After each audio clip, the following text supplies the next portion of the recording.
नमस्कार मित्रांनो. तर काल दिनांक 8 मार्च 2026च्या चालू घडामोडी आपण बघणार आहे. काल रविवार होता, तसेच आपली भारत आणि न्यूझीलंडची फायनल होती आपली वर्ल्ड कपची, त्यामुळे रात लेक्चर झालं नाही. त्या चालू घडामोडी आपण आज बघणार आहे. तर बघा, सगळ्यात पहिली घडामोड आज एका नव्या रूपामध्ये आपण सगळं बघतोय. तुम्हाला जर आवडलं तर नक्कीच कमेंट करून सांगा कसं वाटतंय. तर बघा, पहिली घडामोड आहे 8 मार्च जागतिक महिला दिन हा साजरा केला जातो. तर यावरती प्रश्न काय येऊ शकतो, 2026ची थीम काय होती किंवा संकल्पना काय होती. तर 2026ची संकल्पना आहे गिव्ह इट टू गेन, अशी ही संकल्पना आहे 8 मार्च जागतिक महिला दिनाची.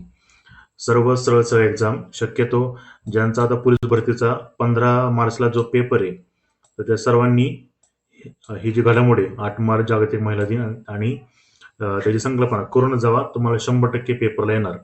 ज्यांचा 15 मार्चला पेपर आहे त्यांनी काय करायचं, तर मार्च महिन्यातल्या जे काही दिनविशेष आहेत, दिनविशेष सगळे करून जायचे. 15 मार्च पर्यंतचे सर्व दिनविशेष करून जायचे. आपण ऑलरेडी घेतलेत, परंतु जर काय राहिले असेल तर ते सुद्धा तुम्ही करून जायचे आहे. ओके, तरी पहिली घडामोड.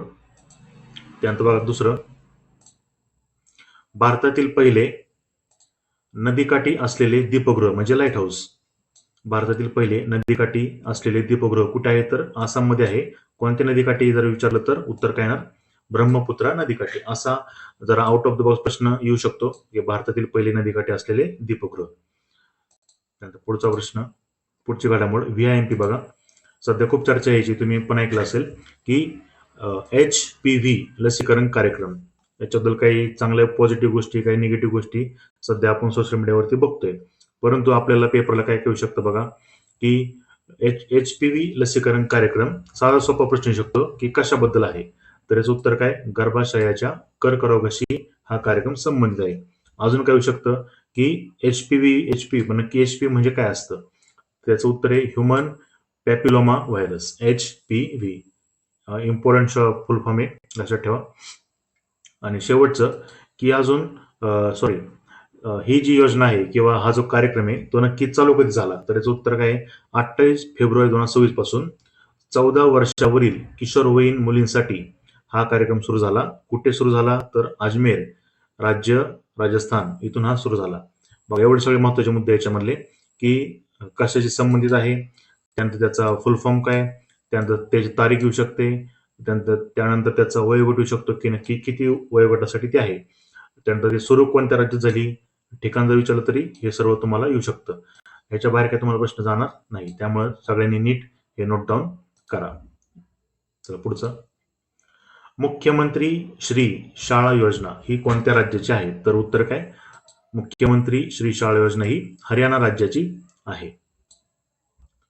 नावावरून आपलं असं वाटू शकतं की साऊथचं कोणतं राज्य असेल, परंतु याचं उत्तर काय, तर हरियाणा राज्य असं आहे. त्यानंतर पुढचं बघा, हे जरा आउट ऑफ द बॉक्स आहे, असा एकदम विचित्र प्रश्न आहे.